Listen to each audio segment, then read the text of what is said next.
नमस्कार, आप देख रहे हैं वेकअप जिंदगी। मैं हूं आपके साथ हिमांशु दीक्षित। उत्तर प्रदेश विधानसभा चुनाव के 7वें और अंतिम चरण में राजनीतिक पार्टियों का तूफानी प्रचार अभियान आज थम जाएगा। अंतिम चरण में प्रधानमंत्री नरेंद्र मोदी के संसदीय क्षेत्र वाराणसी सहित 7 जिलों की 40 विधानसभा सीटों के लिए 8 मार्च को मतदान होगा। बीजेपी के शीर्ष नेता और केंद्रीय मंत्री वाराणसी में डेरा डाले हुए हैं और दिन रात प्रचार में जुटे हैं। सपा, कांग्रेस और बसपा भी पीछे नहीं है। कुल मिलाकर चुनाव प्रचार जोर शोर से शुरू हो गया है। अंतिम चरण के महत्व का अंदाजा इसी बात से लगाया जा सकता है कि खुद प्रधानमंत्री मोदी वाराणसी में डटे हुए हैं। वो रोड शो कर रहे हैं, लोगों से मिल रहे हैं, जनसभाएं कर रहे हैं। सपा मुखिया प्रदेश के मुख्यमंत्री अखिलेश यादव और उनके गठबंधन सहयोगी कांग्रेस के नेता राहुल गांधी ने शनिवार को संयुक्त रूप से रोड शो किया। रोड शो में अखिलेश की पत्नी सांसद डिंपल यादव भी शामिल हुई। पूर्वी उत्तर प्रदेश को सभी दल जीत का दरवाजा मान रहे हैं और बीएसपी सुप्रीमो मायावती की नजर विशेष तौर पर मुसलमान वोटरों पर है। पूर्वांचल के जिलों वाले इस चरण में वोटिंग 8 मार्च को होगी। वोटर 7 जिलों की 40 सीटों का फैसला करेंगे। 11 मार्च को सामने आएगा कि सभी 7 चरण में मतदाताओं ने किसको अपना प्रतिनिधि चुना।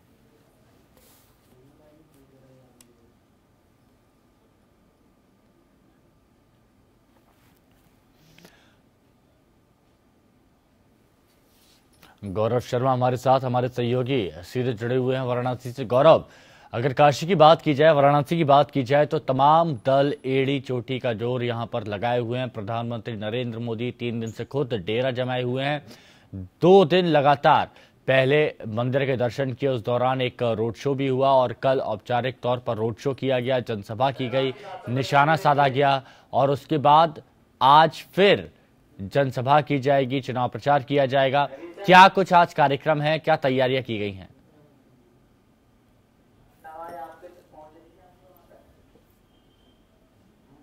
बिल्कुल हिमांशु, आज आखिरी चरण का चुनाव प्रचार जो है आज शाम में थम जाएगा और इसको लेकर के तमाम जो सियासी दल हैं वो जो जोर शोर से चुनाव प्रचार कर रहे हैं। प्रधानमंत्री भी पिछले 2 दिनों से अपने संसदीय क्षेत्र में डटे हुए हैं, रोड शो कर रहे हैं, रैली कर रहे हैं, दर्शन पूजन कर रहे हैं। आज आखिरी दिन प्रधानमंत्री का है। 2:30 बजे वो यहाँ से बाबतपुर हवाई अड्डे से दिल्ली के लिए रवाना हो जाएंगे और जो कार्यक्रम है आज प्रधानमंत्री का वो ये है कि 10:30 बजे डेरेका गेस्ट हाउस से प्रधानमंत्री निकलेंगे और सीधे गढ़वा घाट आश्रम जाएंगे। वहाँ करीब 1 घंटे का वक्त बिताने के बाद प्रधानमंत्री लाल बहादुर शास्त्री के आवास जाएंगे। वहां पर उनके स्मारक पर माल्यार्पण करने के बाद प्रधानमंत्री रोहनिया के लिए रवाना होंगे, जहां पर एक जनसभा को संबोधित करेंगे और फिर जनसभा को संबोधित करने के बाद हिमांशु 2:30 बजे के आसपास जो है प्रधानमंत्री बाबतपुर हवाई अड्डे से दिल्ली के लिए रवाना हो जाएंगे। देखा गया है जिस तरीके से प्रधानमंत्री पिछले 2 दिनों से अपने संसदीय क्षेत्र में हैं और तमाम रोड शो वो कर रहे हैं लगातार। पहले भी दिन उन्होंने रोड शो किया था और फिर दूसरे दिन भी उन्होंने रोड शो किया, विश्वनाथ मंदिर भी गए, वो दर्शन पूजन भी किया। तो आस्था के साथ साथ कहीं ना कहीं प्रधानमंत्री अब अपने ही संसदीय क्षेत्र में 2 दिन से टिके हुए हैं। आज तीसरे दिन का कार्यक्रम है। सीधा है कि जो बीजेपी का गढ़ है, जो प्रधानमंत्री का गढ़ है, उसको बचाने की कवायद चल रही है। तमाम सियासी दल भी यहाँ पर बड़े चेहरे, जो राहुल गांधी की बात कर रहे हैं, अखिलेश यादव की बात कर रहे हैं, मायावती भी लगातार चुनाव प्रचार कर रही हैं और आखिरी चरण का बेहद अहम चुनाव है ये। 40 सीटों पर मतदान होना है, 7 जिलों का चुनाव है, ये बेहद खास है और इसी को लेकर के सभी जो सियासी दल हैं वो जी जान से लगे हुए हैं और कोई कोर कसर नहीं छोड़ रहे हैं। हिमांशु, गौरव, साफ तौर पर देखा जा सकता है कि जो काशी है वो इस वक्त कुरुक्षेत्र का मैदान बन चुका है, क्योंकि प्रधानमंत्री नरेंद्र मोदी खुद वहां पर मौजूद हैं और साथ ही बीएसपी की बात की जाए, सपा की बात की जाए, कांग्रेस की बात की जाए, हर कोई वहां पर डेरा जमा कर बैठे हुए हैं। लेकिन क्या लगता है, आखिर क्यों काशी को जीत की चाबी माना जा रहा है? उसके पीछे बड़ी वजह क्या है?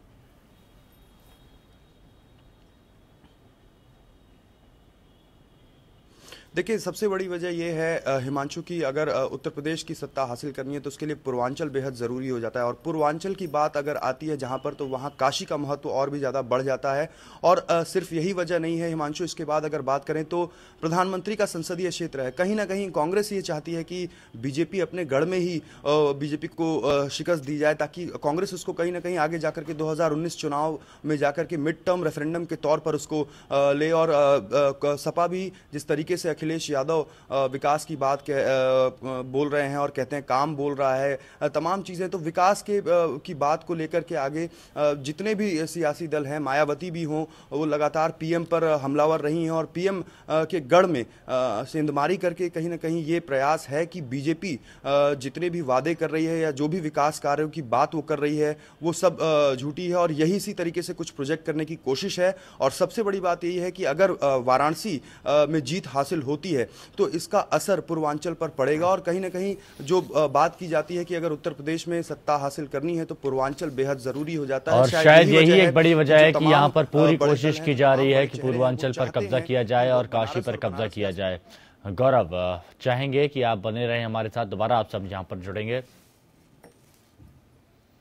भाई, प्रधानमंत्री मोदी की बात की जाए तो आज भी वाराणसी में रहेंगे वो और सुबह DLW से निकलकर गढ़वा घाट आश्रम जाएंगे। इसके बाद करीब 11:30 बजे वो गढ़वा घाट से रामनगर के लिए प्रस्थान करेंगे। यहां से वो पूर्व पीएम लाल बहादुर शास्त्री के निवास स्थान जाएंगे। करीब 12:30 बजे मोदी रामनगर से हेलीकॉप्टर में सवार होकर रोहनिया थाना क्षेत्र के खुशीपुर पहुंचेंगे, जहां करीब 1 घंटे 40 मिनट तक रैली करेंगे। इसके बाद वो हेलीकॉप्टर से बाबतपुर पहुंचेंगे, जहां वायुसेना के विशेष विमान से दिल्ली के लिए रवाना होंगे।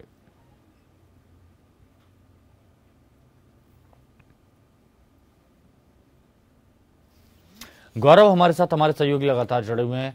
गौरव, आज के कार्यक्रम की अगर बात की जाए, जैसे कि बात निकल के सामने आई है कि आज पूर्व पीएम लाल बहादुर शास्त्री के निवास स्थान पर भी जाएंगे और उसके बाद 12:30 बजे करीब रामनगर में रोहनिया थाना क्षेत्र के खुशीपुर पहुंचेंगे, रैली करेंगे।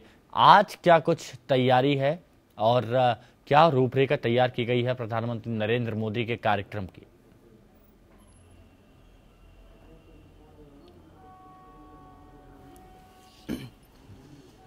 देखिए हिमांशु, जो रूपरेखा तैयार की गई है वो सबसे पहला जो आज का पड़ाव होगा कार्यक्रम का जो प्रधानमंत्री का है, वो सीधे सीधे सबसे पहले प्रधानमंत्री गढ़वा घाट जाएंगे और वहाँ पर जो गढ़वा घाट आश्रम है वहाँ पर जाकर के करीब 1 घंटे का वक्त प्रधानमंत्री वहाँ पर बिताएंगे। और ऐसा माना जा रहा है कि गढ़वा घाट आश्रम जाने का सीधा उद्देश्य ये है कि जो ये आश्रम है, ये यादव जो है समुदाय के लोगों से जुड़ा हुआ है, यदुवंशियों से जुड़ा हुआ ये आश्रम है, तो सीधे सीधे यादव वोटरों को लुभाने की कोशिश करेंगे। अच्छी खासी तादाद है, संख्या है अगर बात करें यादव वोटरों की पूर्वांचल में, तो इसको लेकर के सीधी स्ट्रैटेजी ये कही जा रही है कि बीजेपी की तरफ से यही है कि वहां पर प्रधानमंत्री जाकर के जो संत हैं उनसे मिलेंगे, उनसे मुलाकात करेंगे, 1 घंटे का वक्त वहां पर प्रधानमंत्री बिताएंगे और उसके बाद वहां से प्रधानमंत्री लाल बहादुर शास्त्री जो कि पूर्व प्रधानमंत्री हैं, उनके आवास पर जाकर के उनके स्मारक पर माल्यार्पण करेंगे। यहाँ पर भी एक स्ट्रैटेजी बीजेपी की तरफ से सीधे तौर पर देखी जा सकती है कि जो कायस्थ वोटर हैं उनको लुभाने की कोशिश करेंगे प्रधानमंत्री।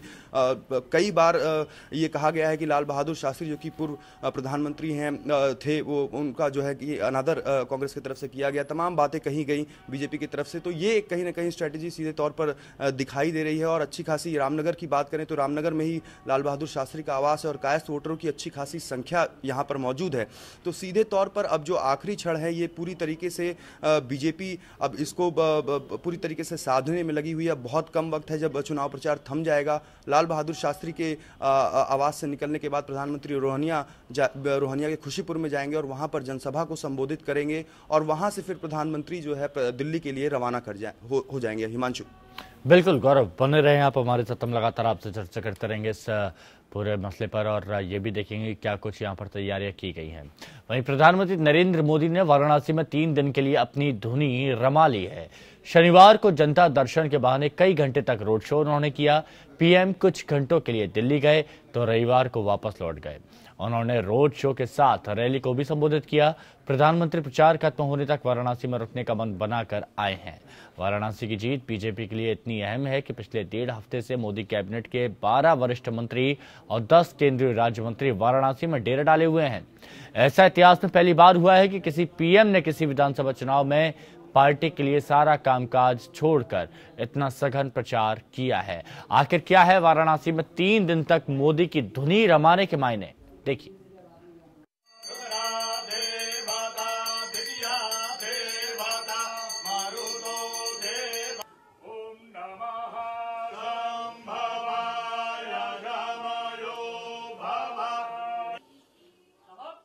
वाराणसी में इन दिनों राजनीति का कुंभ मेला लगा हुआ है।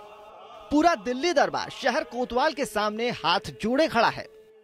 कोई बाबा विश्वनाथ के चरणों में पड़ा है, कोई मंदिर मंदिर भटक रहा है, तो कोई घाट घाट घूम बनारसियों को घुमाने में लगा हुआ है। कभी मोदी जी जनता दर्शन करने निकल रहे हैं, तो कभी जनता उनके दर्शन के लिए उमड़ रही है। मोदी जी भी अपनी खूबियां और परायों की कमियां गिनाने में कोई कसर नहीं छोड़ रहे हैं। पीएम मोदी ने शनिवार को स्थानीय प्रशासन की इजाजत के बगैर जनता दर्शन के नाम पर रोड शो किया था। बकायदा पीएम के काफिले के पीछे सैकड़ों कारें चल रही थी। पीएम सभी से अभिवादन कर रहे थे।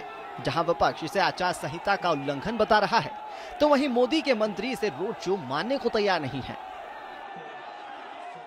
देखिए, हमारी कंप्लेंट जो कि हमने भेजी है इलेक्शन कमीशन को, उसमें ये है कि हमें जो इन्फॉर्मेशन मिली है वाराणसी से, जो रोड शो मोदी जी ने आज किया है और जिसमें सब बीजेपी के लोग शामिल, वो रोड शो बगैर इजाजत के किया गया है। बीएचयू से मंदिर तक रोड शो करते हुए गए, जिसकी अनुमति नहीं ली गई। ये कानून का, ये आदर्श आचार संहिता का खुला उल्लंघन है कि प्रधानमंत्री जी के जरिए इस स्तर पर आदर्श आचार संहिता का उल्लंघन किया जाए। सत्ता का संघर्ष इतना विकट हो चुका है कि महज 40 सीटों पर जीत के लिए महायोगी के मंदिर में मोदी मस्तक झुकाने पहुंचे। पूर्वांचल की जीत से ज्यादा जरूरी है वाराणसी में लाज की लड़ाई। मोदी 7 बार जीते श्यामदेव राय चौधरी से भी मिले, लेकिन दादा रत्ती भर भी नहीं पसीजे। पिछली बार भी वाराणसी में बीजेपी को एक भी सीट नहीं मिली थी। वहीं सपा कांग्रेस के समर्थक अखिलेश और राहुल की शनिवार को हुई वाराणसी की रैली को ऐतिहासिक बता रहे हैं।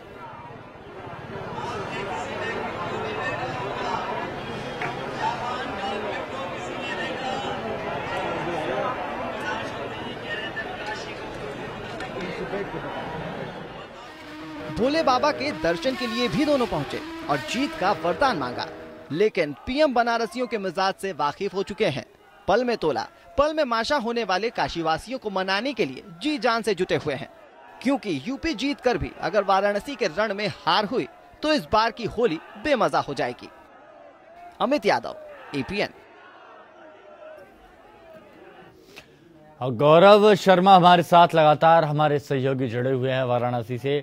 गौरव, कई तरह के सवाल भी खड़े होने लगे हैं कि प्रधानमंत्री नरेंद्र मोदी खुद 3 से 4 दिन होने के बावजूद रुके हुए हैं काशी में, डेरा जमा के बैठे हैं। विधानसभा चुनाव में प्रधानमंत्री इस तरह से उसमें तल्लीन हो चुके हैं कि कई सवाल यहां पर खड़े हो गए हैं। इसको किस तरह से देखा जाए?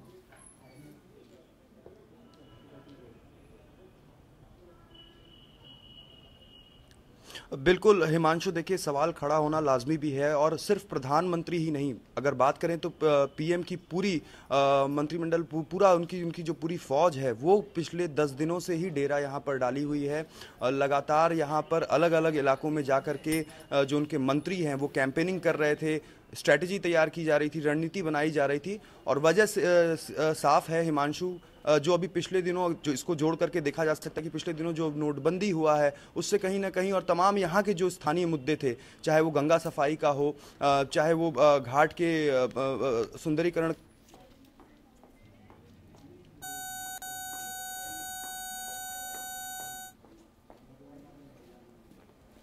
चलिए, शुक्रिया गौरव आपका हमारे साथ जुड़ने के लिए। यानी कुल मिला के ये चीज कही जा सकती है कि काशी विश्वनाथ में डेरा जमाए हुए हैं प्रधानमंत्री नरेंद्र मोदी, और सभी इस बात को लेकर कई सवाल भी अब खड़े कर रहे हैं कि प्रधानमंत्री ने आखिर क्यों वाराणसी में धूनी रमाई हुई है।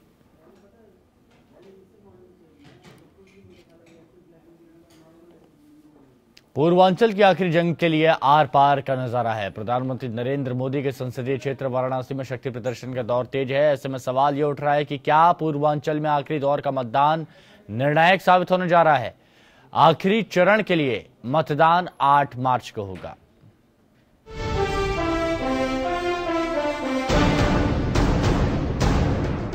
उत्तर प्रदेश में छठे चरण के मतदान के दिन सुर्खियों में वाराणसी ज्यादा छा गया, जबकि वाराणसी में 7वें और आखिरी चरण में 8 मार्च को मतदान है। काशी के चुनावी रण में प्रधानमंत्री नरेंद्र मोदी ने खुद बीजेपी का मोर्चा थाम लिया है। उत्तर प्रदेश विधानसभा चुनावों के प्रचार में पीएम जोर शोर से कूदे रहे हैं, लेकिन अपने संसदीय क्षेत्र की सीटें उनके लिए प्रतिष्ठा का सबसे बड़ा सवाल है। उत्तर प्रदेश की जनता ने ऐसा तार बिछा के रखा है, ऐसा तार बिछा रखा है कि 11 मार्च को सपा, बसपा, कांग्रेस तीनों को करंट लगने वाला है, तीनों को। बीजेपी के विरोधियों ने काशी में पूरी ताकत के साथ मोर्चा खोल रखा है। उनका इरादा है पीएम के लोकसभा क्षेत्र में पीएम के उम्मीदवारों को हराने का मजा लेने का। प्रधानमंत्री उत्तर प्रदेश के संभावित चुनाव नतीजों से निराश हैं और हताशा में ऐसे वक्तव्य दे रहे हैं। वाराणसी जिले में कुल 8 सीटें हैं, जिनमें से 5 पीएम के संसदीय क्षेत्र में हैं। 2012 के विधानसभा चुनावों में बीजेपी ने 5 में से शहर उत्तरी, शहर दक्षिणी और बनारस कैंट की सीटें जीती थीं। इस बार इन तीनों ही सीटों पर उम्मीदवारी को लेकर कार्यकर्ताओं में विरोध के सुर उभरे थे, इसलिए बीजेपी के साथ ही पीएम की चुनौती बड़ी हुई मानी जा रही है। आखिरी दौर में पूर्वांचल के 7 जिलों की 40 सीटों पर मतदान है। 2012 के विधानसभा चुनाव में इन 40 सीटों में से समाजवादी पार्टी को 23, बीजेपी को 4, कांग्रेस को 3 और बीएसपी को 5 सीटें मिली थीं। पूर्वांचल में आखिरी दौर के प्रचार में पीएम मोदी 3 दिन में अपनी 4 रैलियों से क्या जनता का दिल इतना जीत पाएंगे, जिससे 11 मार्च को उनके विरोधियों को करंट लगेगा। गौरव शर्मा, एपीएन, वाराणसी। गाजीपुर के जमनिया विधानसभा से सपा प्रत्याशी और पूर्व मंत्री ओम प्रकाश सिंह का दावा है कि क्षेत्र की जनता उनके विकास कार्यों से इस कदर प्रभावित है कि उनकी जीत सुनिश्चित है। उनसे बातचीत की हमारे संवाददाता विक्रम मिश्र ने। उत्तर प्रदेश का चुनाव अब दिलचस्प मोड़ पर आ चुका है, यानी आखिरी चरण में आ चुका है। 7वें चरण में 8 तारीख को यहां पर मतदान होना है। ऐसे में हम मौजूद हैं गाजीपुर की जमानिया विधानसभा क्षेत्र से। प्रतिष्ठा दांव पर यहां पर लगी हुई है ओम प्रकाश सिंह, जो मंत्री रह चुके हैं प्रदेश सरकार में। इनके साथ हम बातचीत करते हैं और जमानिया विधानसभा की क्षेत्र की जनता की क्या राय है उनसे हम जानकारी लेते हैं। माहौल क्या लगता है आपको, क्योंकि अखिलेश यादव का नारा था काम बोलता है, आपको क्या लगता है? कुछ लोगों को फसाद फैलाना है, कुछ लोगों को हिंदू मुसलमान बतियाना है, कुछ लोगों को केवल और केवल घटिया बात करना है।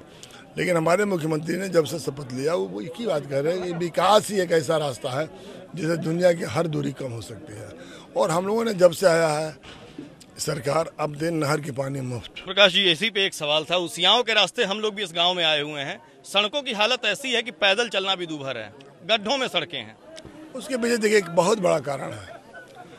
पूर्वांचल में जनता की जनसंख्या का बड़ा दबाव है और हमारी जितनी स्टेट हाईवे है, अरे जो NH रोड है, उसकी बुरी हाल है। एक भी आप पता के लिए NHI का बनारस से गोरखपुर कोई रोड 3 साल हो गया। अभी आप सैयद राजा से जमनिया जा रहे हैं, वो हमारी NH रोड है, वो बुरी हाल है। तो हम लोगों ने कहा कि इसको स्टेट NH डिक्लेयर करा के एक बड़ा अमाउंट दीजिए, इसको उपसा में डाल के, और भारत सरकार से 3 बार टेंडर डलवाए और कोई टेंडर डालने वाला तैयार नहीं हुआ। जी, शुरुआत में विकास के दावे और बातें आप लोग भी किए थे, यानी समाजवादी पार्टी ने भी किया था। इसके बाद पूरा का पूरा माहौल जो है वो कहीं ना कहीं कब्रिस्तान, शमशान, इनके इर्द गिर्द उसके बाद बदजुबानी पे उतर आए। इसको क्या कैसे देखते हैं, क्या लगता है आपको कि कितना बेहतर लगेगा? बेहतर की बात नहीं, देखिए इस मुल्क का दुर्भाग्य है, बड़ी कुर्सी पर छोटे मन के लोग पहुंच गए।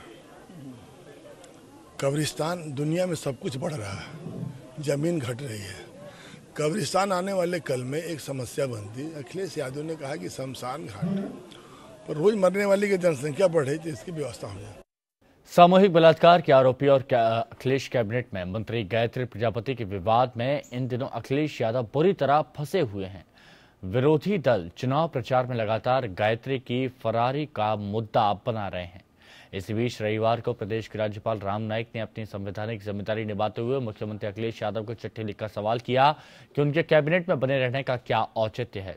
चिट्ठी में राज्यपाल ने लिखा है कि उच्चतम न्यायालय ने कैबिनेट मंत्री गायत्री प्रसाद प्रजापति पर एक महिला और उसकी नाबालिग पुत्री के साथ अपने साथियों सहित सामूहिक दुष्कर्म के आरोप को संज्ञान में लेते हुए गैर जमानती वारंट जारी किया है।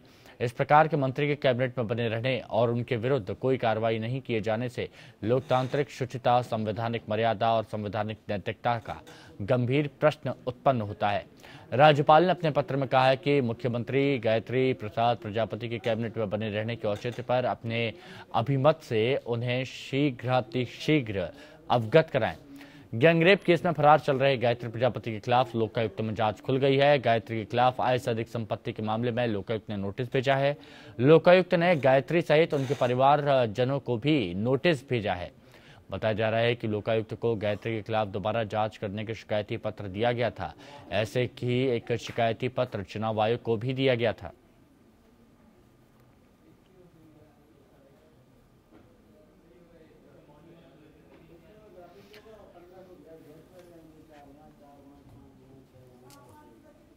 वहीं शिराज अहमद हमारे साथ हमारे सहयोगी इसी खबर पर जुड़े हुए हैं। शिराज, गायत्री प्रजापति को लेकर अखिलेश यादव की मुश्किलें बढ़ती हुई नजर आ रही हैं और अब राज्यपाल राम नाईक ने भी चिट्ठी लिखकर कहा है कि क्या औचित्य है कि वो अभी तक मंत्रालय में बने हुए हैं। मामला कितना आगे बढ़ रहा है, क्या पेचीदगियां इसमें देखी जा रही हैं? जी बिल्कुल, कल राज्यपाल ने मुख्यमंत्री को एक लेटर लिखकर इसके बारे में जानकारी मांगी कि अभी तक के इनके मंत्री बने रहने का क्या औचित्य है, क्योंकि सुप्रीम कोर्ट द्वारा इनके ऊपर एफआईआर दर्ज करने की बात कहा गया था और साथ ही साथ इनके खिलाफ गैर जमानती वारंट भी जारी कर दिया। और कल रविवार के दिन डीजीपी ने भी इनको भगोड़ा कह दिया कि साबित कर दिया कि ये भगोड़े हैं। तो ऐसे उसमें इनका कैबिनेट मंत्री बने रहना कहाँ तक के लाजिम है, इसको लेकर राज्यपाल राम नाईक ने एक लेटर मुख्यमंत्री महोदया को लिखा था।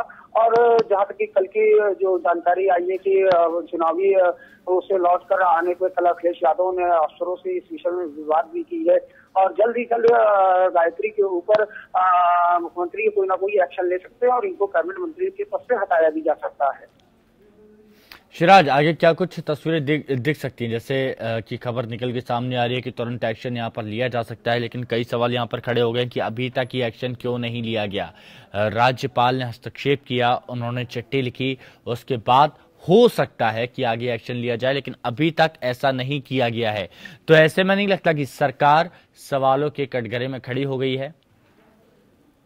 जी बिल्कुल, जहां तक कि अगर गायत्री प्रजापति के ऊपर एक्शन लेने का मामला है तो ये आप कहा जा सकता है कि ये चहेते मंत्री रहे हैं अखिलेश सरकार के और इस वजह से इनके ऊपर कार्रवाई करने पर कहीं ना कहीं पुलिस प्रशासन और जो शासन है प्रशासन है वो कहीं ना कहीं बसता हुआ नजर आया। लेकिन सुप्रीम कोर्ट के हस्तक्षेप के बाद इसमें लोगों को कार्रवाई करने लगी और वहीं जब इसका राजनीतिक मुद्दा बनते हुए देखा तो उसके ऊपर इनके ऊपर गायत्री के ऊपर कार्रवाई करने के लिए ये लोग मजबूर हो गए। और अभी जो जानकारी आ रही है उस जानकारी के हिसाब से कि इनकी संपत्ति की पूर्ति भी की जाएगी। साथ ही साथ जो इन 7 अभियुक्तों में एक अभियुक्त लेखपाल जो है अशोक, उनके ऊपर भी कार्रवाई कर दी गई है। अमेठी में ये कार्यरत थे, इनको लेकर एसडीएम ने इनके ऊपर कार्रवाई की हुई है और जल्द से जल्द जहां तक उम्मीद जताई जा रही है कि गायत्री को मंत्री पद से बर्खास्त कर दिया जाएगा और साथ ही इनको गिरफ्तार करने की और भी तेजी लाई जाएगी।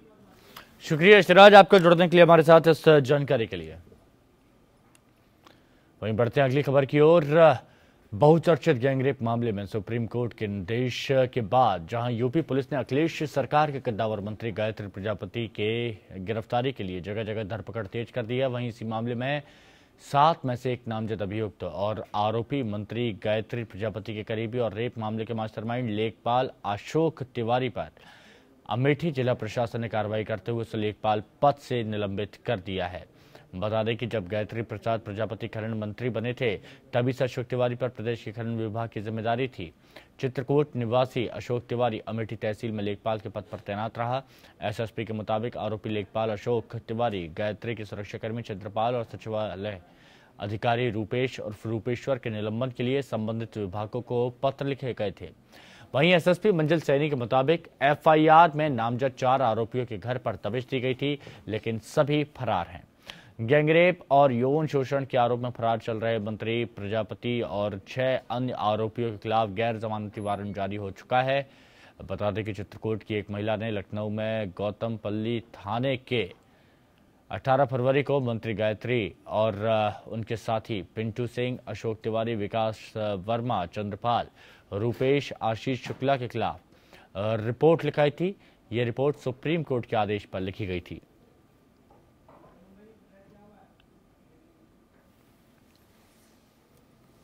उत्तर प्रदेश के वरिष्ठ IPS officer IG rules and manuals Amitabh Thakur के बयान के बाद यूपी पुलिस एक बार फिर कटघरे में खड़ी है। शाहजहांपुर में अमिताभ ठाकुर ने कहा है कि यूपी पुलिस राजनीतिक दबाव में जानबूझकर गायत्री प्रजापति को गिरफ्तार नहीं कर रही है और सिर्फ चुनावों के परिणामों का इंतजार कर रही है और चुनाव परिणाम आने के बाद ही गायत्री प्रजापति की गिरफ्तारी तय करेगी।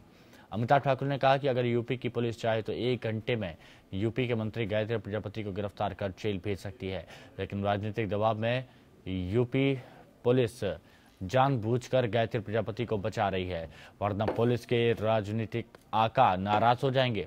अमिताभ ठाकुर ने खुद के ऊपर लगे रेप के आरोप के बारे में बताया कि वो गिरफ्तार होने को तैयार हैं, लेकिन एसपी से लेकर डीजीपी तक में हिम्मत नहीं है कि वो उन्हें गिरफ्तार कर सके, क्योंकि सभी जानते हैं कि अमिताभ ठाकुर को झूठा फंसाया गया है और इसमें सत्ताधारी आका का हाथ है। गायत्री प्रजापति की जो सामाजिक राजनीतिक रसूख है या उनका जिस प्रकार से उनके साथ लोग हैं, जो उनका नेटवर्क है, यदि पुलिस वास्तव में उनको गिरफ्तार करना चाहेगी तो मुझे नहीं लगता कि 1 दिन से ज्यादा का समय मिलेगा। मिस्टर प्रजापति को अनवरत यह बात मुझे लगता है कहीं न कहीं से मैसेज हो रहा है कि वह बचे रहें, अन्यथा जिस दिन पुलिस ने वास्तव में स्ट्रिक्ट ढंग से यह इंश्योर कर लिया और उन तक यह मैसेज चला गया कि अब आपको बचे रहना संभव नहीं है, तो तत्काल उनकी गिरफ्तारी हो जाएगी। प्रदेश में जहां एक तरफ बीएसपी सुप्रीमो मायावती महिलाओं के साथ हो रहे बलात्कार के मुद्दे पर महिलाओं की सुरक्षा के लिए हुंकार भरती नजर आती हैं, वहीं दूसरी तरफ धर्म नगरी अयोध्या से बीएसपी प्रत्याशी बज़मी सिद्दीकी पर एक युवती ने गैंग रेप और मारपीट का आरोप लगाया है। पीड़िता का आरोप है कि बीती रात बसपा प्रत्याशी सहित उसके गुर्गों ने उसके घर पर जाकर उससे और उसके परिवारजनों से मारपीट की। इतना ही नहीं, बीच बचाव में पीड़िता के साथ जबरन सामूहिक दुष्कर्म की वारदात को भी अंजाम देने का आरोप लगाया गया है। पीड़िता ने बीएसपी सुप्रीमो मायावती से गुहार लगाई है कि उसके साथ हुए दुष्कर्म में आरोपी के खिलाफ कड़ी कार्रवाई की जाए। बीती रात में ही पीड़िता का मेडिकल टेस्ट करवाया गया। हरकत में आई पुलिस ने पीड़िता का बयान दर्ज करवाया गया। साथ ही बीएसपी प्रत्याशी बज़मी सिद्दीकी और दूसरे आरोपियों के खिलाफ मुकदमा दर्ज कर लिया है। इसी युवती ने इससे पहले भी बज़मी सिद्दीकी पर दुष्कर्म का गंभीर आरोप लगाया था।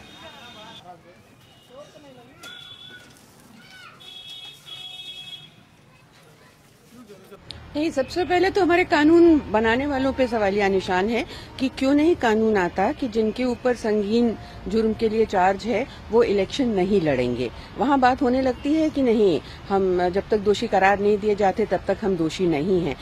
इतनी मॉरल रिस्पॉन्सिबिलिटी होनी चाहिए एक नेता की कि अगर मेरे ऊपर चार्ज है, मैं इलेक्शन नहीं लड़ूंगा और 5 साल में मैं अपने को या तो कर दूंगा साबित कि मैं गिल्टी नहीं हूँ। अगर अभी ये कानून नहीं आ सकता तो शायद कभी नहीं आ पाएगा।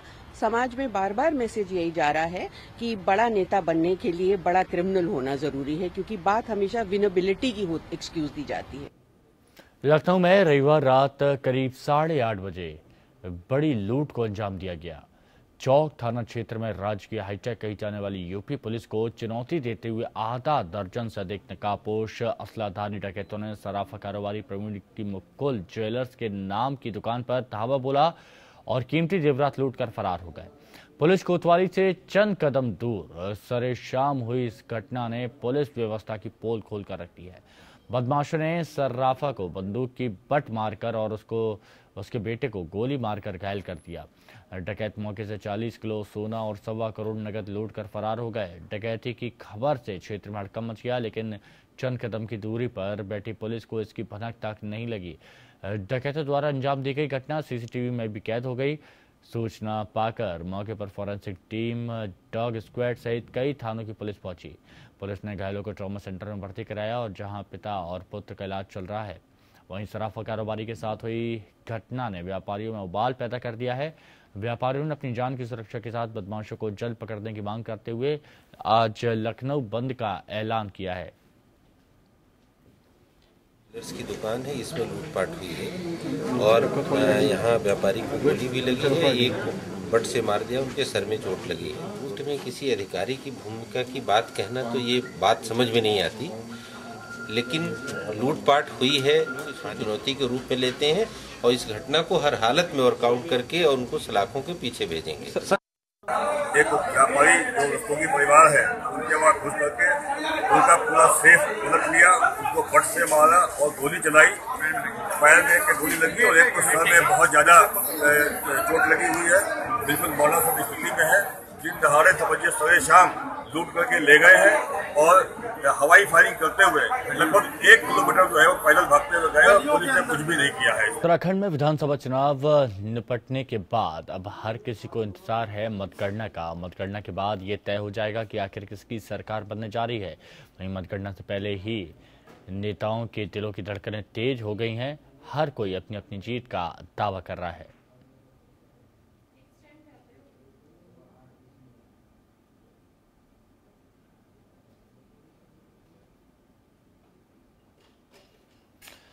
ये बात करते हैं देहरादून में हमारे मौजूद संवाददाता योगेश सीमवाल से। योगेश, मतगणना की तारीख नजदीक आ रही है, कैसी स्थिति राजधानी में और कौन कौन अपनी जीत का दावा कर रहा है? क्या कुछ हालात इस वक्त मौजूदा तस्वीर देखी जा रही है देहरादून की अगर बात की जाए तो?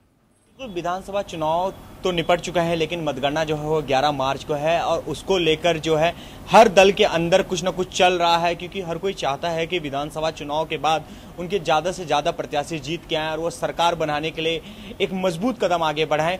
वैसे तो विधानसभा चुनाव भले ही निपट गए, लेकिन 11 मार्च के बाद ही पता चल पाएगा कि आखिर कौन सरकार बनाने जा रहा है। वहीं जब हम बात करें किशोर उपाध्याय की, तो कल किशोर उपाध्याय ने प्रेस कॉन्फ्रेंस की और प्रेस कॉन्फ्रेंस करके उन्होंने बताया कि किस तरह से हम मजबूत हैं। वहीं उन्होंने कर्णप्रयाग सीट को लेकर भी अपनी मजबूत दावेदारी पेश करने की बात कही है। उन्होंने कहा कि हम मजबूत हैं और हम जीत कर आएंगे। जी बिल्कुल बिल्कुल, शुक्रिया आपका हमारे साथ जुड़ने के लिए और इस जानकारी के लिए। वहीं अब रुक करते हैं झारखंड का और जानते हैं रांची में मौजूद संवाददाता ज्ञान रंजन से आज की कुछ अहम खबरों के बारे में। जी, झारखंड के खबरों की बात करें तो एक बार फिर सीएनटी एसपीटी एक्ट में संशोधन का मामला रांची से लेकर दिल्ली तक गरमाया हुआ है। दिल्ली के जंतर मंतर पर जहां आज आदिवासी संघर्ष मोर्चा के द्वारा सीएनटी एसपीटी एक्ट में संशोधन के विरोध में धरना प्रदर्शन किया जा रहा है और इस धरना प्रदर्शन में शामिल होने के लिए पूर्व मुख्यमंत्री और नेता प्रतिपक्ष हेमंत सोरेन, कांग्रेस के प्रदेश अध्यक्ष सुखदेव भगत भी दिल्ली पहुंच गए हैं। वहीं दूसरी ओर कार्डिनल के द्वारा रांची में राज्यपाल से मिलकर सीएनटी एसपीटी एक्ट में संशोधन को वापस लेने की मांग को लेकर भारतीय जनता पार्टी आंदोलनरत है। यहां बता दें कि सीएनटी एसपीटी एक्ट में संशोधन को लेकर लगातार विरोध हो रहा है और ये विरोध पिछले 3-3.5 महीने से लगातार जारी है।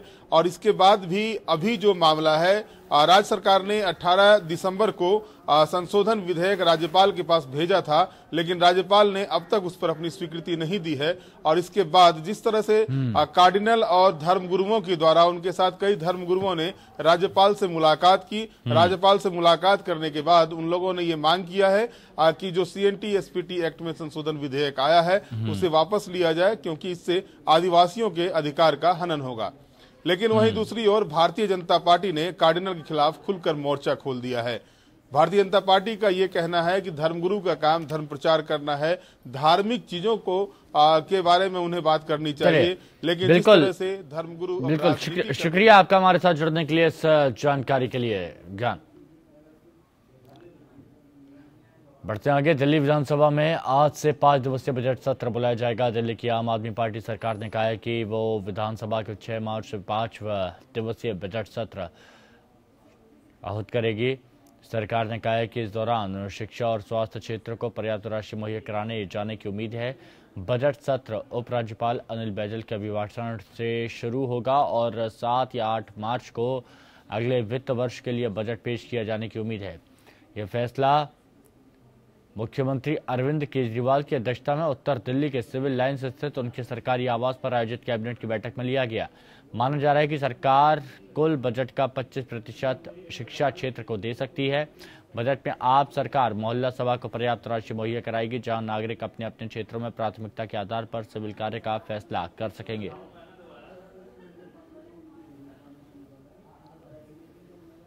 करीब 30 साल देश की समुद्री सीमाओं की रखवाली करने के बाद भारतीय नौसेना का विमान वाहक युद्धपोत INS विराट रिटायर होने जा रहा है। आज मुंबई में एक पारंपरिक सैन्य समारोह में विराट को विदाई दी जाएगी। करीब 15 साल तक विराट ने अकेले भारत के दोनों समुद्री तट, पूर्व और पश्चिम तट के साथ साथ अरब सागर से लेकर बंगाल की खाड़ी तक अकेले ही दुश्मन की नापाक हरकतों पर नजर रखी थी और किसी को पास फटकने तक नहीं दिया। नौसेना का एक एयरक्राफ्ट कैरियर विक्रांत करीब 18 साल पहले रिटायर हो गया था, जबकि एशिया का दूसरा एयरक्राफ्ट कैरियर विक्रमादित्य नौसेना के जंगी बेड़े में 2014 में शामिल हुआ। विराट को भारत ने 1987 में ब्रिटिश रॉयल नेवी से खरीदा था। उस वक्त विराट का नाम HMS हर्मेस था और ब्रिटिश नौसेना में 25 साल गुजार चुका था। उसने अर्जेंटीना के खिलाफ फॉकलैंड युद्ध में महत्वपूर्ण हिस्सा लिया था। अब भारत में करीब 30 साल सेवा देने के बाद भी विराट को रिटायर होने का वक्त है।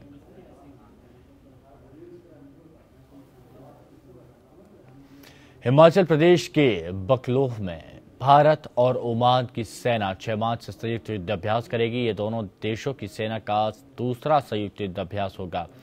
इससे पहले जनवरी 2015 में ओमान ने पहला संयुक्त युद्धाभ्यास किया था। धौलधर पर्वत श्रेणी में 19 मार्च तक चलने वाले इस 14 दिवसीय युद्धाभ्यास का लक्ष्य दोनों देशों की सेना के बीच द्विपक्षीय संबंधों को मजबूत करना और कौशल और अनुभव साझा करना होगा।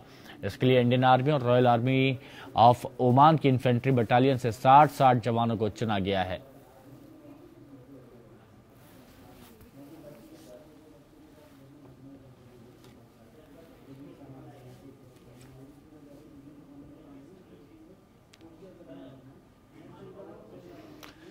हमारे देश में शादी को जन्मों का साथ माना जाता है, लेकिन नई तकनीकी और पुरानी रिवायतों का मेल इसे चुटकियों में तोड़ भी सकता है। हैदराबाद में एक ही परिवार की 2 बहुओं को उनको पतियों ने व्हाट्सएप पर तलाक दे दिया। मारी नूर को उसके पति मोहम्मद अब्दुल अकील ने न्यूयॉर्क से व्हाट्सएप पर 3 बार तलाक लिखकर भेज दिया। साथ ही आसमान के भाई फयाजुद्दीन कुरैशी ने भी अपनी पत्नी हिना फातिमा को तलाक देने के लिए यही तरीका अपनाया था। इन महिलाओं में से एक की गोद में दूधमोही बच्ची भी तस्वीरों में साफ साफ देखी जा सकती है। व्हाट्सएप पर तलाक के बाद ससुराल वालों ने दोनों बहुओं को घर से बाहर निकाल दिया। मजबूरन उन्होंने पुलिस का रास्ता इख्तियार करना पड़ा। इसके बाद ससुर हाफिज और सास आतिया को गिरफ्तार कर लिया गया।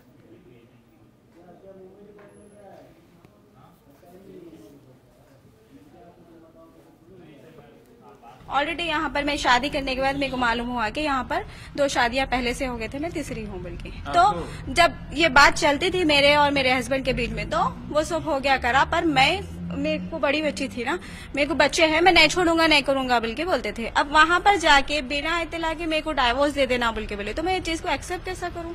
एक छोड़ के 2 बच्चे हैं। पहली बार प्रेगनेंसी में तलाक होता ही नहीं, तो मेरे को ये चीज एक्सेप्ट नहीं करना है बल्कि मैं केस डाली।